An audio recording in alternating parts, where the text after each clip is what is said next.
నేను ఒకటే చెప్తున్నా అండి, నేను ఇంతవరకు పదవి వచ్చిన తర్వాత పెద్దగా రాజకీయాలు చేయలేదు. నేను అది తెలుసుకోవాలా. నన్ను రాజకీయాలు చేసి నన్ను గెలకాలనుకుంటే ఇంకా నా స్ట్రాటజీ ముందు ఎవడు పనికిరాడండి. అది నేను తెలుసు, వాళ్ళకి నేను చెప్పదలుచుకున్నా. అంతకుముందు మంత్రులైనారు, చాలామంది మంత్రులైనారు.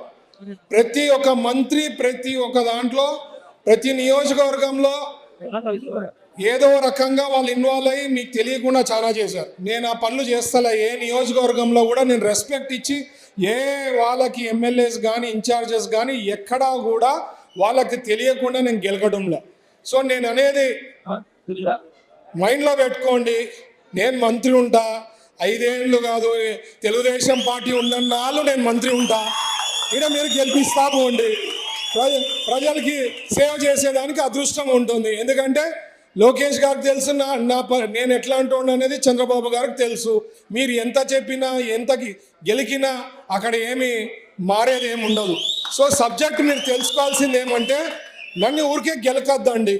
నా నియోజకవర్గంలో వచ్చి ఏదైనా గెలికేది స్టార్ట్ చేసినారనుకో, నేను వేలు పెట్టాననుకో, మినిస్టర్గా వేలు పెట్టినారంటే ఆ నియోజకవర్గంలో చాలా మీకే ప్రాబ్లమ్స్ వస్తాయి.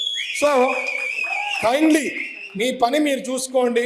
మీ నియోజకవర్గం మీకు ఇచ్చారు, ప్రజలు మీకు ఓటేసి గెలిపించారు.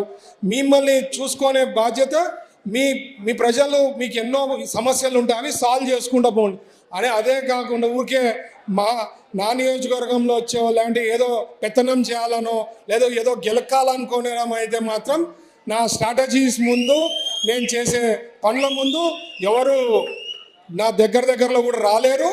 అది నా ఎన్నో నిరూపించుకునేదానికి ఎగ్జాంపుల్స్ ఉన్నాయి.